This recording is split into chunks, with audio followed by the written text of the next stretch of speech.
So, you've heard of Dizzy Gillespie, right? Dizzy Gillespie? Heard of him. Well, this is not Dizzy Gillespie. But this is Paul Gillespie. Let's hear it for Paul Gillespie. Oh, look at that. Awesome. No, that's good. That's good. I do use that Dizzy Gillespie to explain my name because a lot of people can't. I get Giuseppe, I get all sorts of weird versions of it. So anyway, I'm a little older. I just started doing comedy. I'm a little older than a lot of guys who started, like I started in their 20s. I'm a middle-aged empty nester, and I know I'm middle-aged because my bowel movements are scheduled, but my peeing is not. I care more about the light in the room than the people in the room, frankly. I know what orthotic inserts are because I'm wearing orthotic inserts. So that's another side. I used to wear a mouth guard on the court for basketball during the day. Now I wear a mouth guard in bed at night. Yeah. I instead of buying acid wash jeans, I get acid stomach. And I still buy acid wash jeans though because I still think they're in. If I'm gonna lift something heavy, I always make sure to use my legs, so I hurt my back. But of course, I never lift anything heavy. No matter what I eat, I get something stuck in my teeth, and 30 minutes later, I start farting. That's not good. I find myself whistling the last song that they played in CVS, because all my favorite songs are played in CVS. That's nowadays, at a middle-aged empty nester, if my wife says I'm going to slip into something more comfortable, it usually means nap time. So that's kind of too bad. Hey, quick question. You guys, I'm not sure about this. Do you think Alka-Seltzer and Efferdent are the same thing? I don't know. I think they're duping us. They're ripping us off.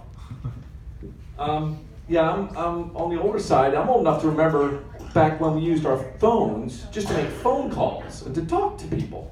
Now my kids, they use their cell phones for everything except making phone calls to talk to people. Instead, they're going out and buying, other machines that talk to them. All these machines are talking to us. Like even elevators talk to us sometimes. Tell you what floor you're on. Bing, second floor. I'm in a hotel in New York, and my hotel elevator gets to the ground floor, and it talks to me, and the doors open. Bing. Elevator says, "Lobby." Oh, sorry, are you talking to me? Lobby. Yes, this is the lobby. Lobby. But are you getting on the lobby too? I mean, here I am, a middle-aged guy alone in a hotel. I feel like the elevator is hitting on me. I kind of liked it, actually. I ended up skipping my dinner meeting. I spent the rest of the night in the elevator, going up and coming down. Lobby, up, down, lobby, up, down, lobby, all night long. It was a great night. I didn't close any deals though. When you get to middle age, it gets a little harder to stay in shape. You got to exercise. So my thing is cycling and riding my bike long distances out on the road. But it's hard in New England because of the weather. Like last week, I was riding my bike and I fell. But that's okay because I was on my stationary bike at the gym and it was soft, so I didn't have to as you get older, you realize things are just going to start to break down, right? And but I think that's because our bodies were not really built to last as long as they're lasting. We're living a long time like you good people, but I think God's looking down on us going to a transplant because somebody's praying for their friend who got a transplant, and God's going, "You replaced the heart? The hell are you thinking? I can't warranty third-party equipment. It's not in the plan." I'm from a big family. I've got 6 of us in my family, and I love them all. I do. I've got brothers and sisters, but family relationships, getting along with them can be hard. Like when my sister calls and says, "Can we talk?" What she means is, "Can I talk?" So I'm almost afraid to answer the phone when she calls because I know it's going to take a long time. I'm not going to say anything. I'm just going to have to listen to everything she has to say. So I start thinking of things I can do while I'm on the phone with my sister. Let's see, I can fold my laundry. I can floss my teeth. I never do that. I could refinance the mortgage on my house because she's going to be talking so long. This other sister-in-law of mine is just plain weird. She calls me up and says, "I'm going to renew my wedding vows for a second time." Second time? she treats her marriage like a library book that she can't finish. And the whole vow renewal ceremony thing, did anybody renew their wedding vows when you're married? You go back, you do it all over again? I'm thinking that's kind of strange because as a guy, I already agreed to get married. I did it once. I agreed. In fact, I more than agreed. I vowed to stay married. A vow. That's like the maximum strength Tylenol of agreement. And the dosage lasts till death do us part. So it's good forever. But the wives, they want to do it again, so we go back and we do it again.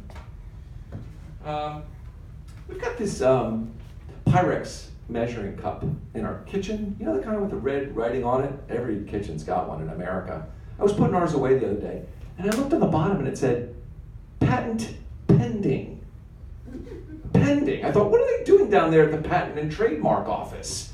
They can't finish this. I mean, Pyrex was invented in 1915. It's older than anybody here. Anybody younger than Pyrex? 1915. Were you born since 1915? Give yourselves a round of applause. Because you're younger than Pyrex. So congratulations. I fly a lot for my regular job. I end up flying overseas a lot. And whenever I go on an overseas flight, they give me these pajamas to put on for when you go to sleep, which is nice. But I always feel strange putting pajamas on in public. I'm on a plane, I'm going to get my pajamas. By the time we get changed in our pajamas, everybody looks like the cast of One Flew Over the Cuckoo's Nest is taking over the plane. But I think they like us to wear the pajamas because then the first class passengers, if we wander back into coach, the other passengers will know who to spit at, you know. So the other day, my mind was kind of wandering. I started thinking about Tuesday, the day of the week, you know. And I kind of felt sorry for Tuesday because it doesn't really have much of a purpose. Right? I think about Monday starts the week, you know, it's the beginning of everything. Wednesday, you're halfway there, it's the middle of the week, you can sort of take a break. Thursday, you can start planning your weekend without sounding desperate or weird. Friday is the end of the week, and then Saturday and Sunday, they're together. They've got like a relationship, Saturday and Sunday. And nobody works, so, you know, Saturday and Sunday, they're like you, they're retired. And so they've got a purpose. Then there's Tuesday, it's all alone. And I looked it up. Tuesday comes from the god of solo combat. I got to thinking, Tuesday doesn't even have army buddies. You know, it's that lonely. I don't know. This is how my mind works. So I had some friends of mine over to visit from high school. Came out to the house. They'd never seen my house before, and they give them a tour. First thing you do, we give them a tour of the house. And that always feels awkward because I don't live in a museum, I live in a house, and to give somebody a tour just feels, I don't know. Hello, I'm an adult homeowner, and this is the house that I own, and Wait, no, that's a lie. I don't own my home. I don't own my home. The bank owns my home. Or some bank, or some financial institution somewhere. I don't think I really know who owns my home. But they seem nice enough, you know. I send them the mortgage money, and they leave me alone. Mortgage payments are like protection money in the mob, you know? You give them the money, they let you live in your house.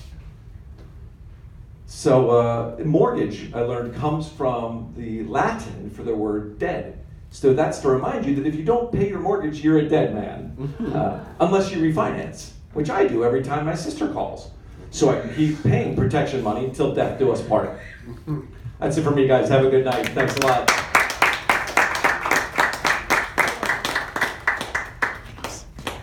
All right, let's keep it going.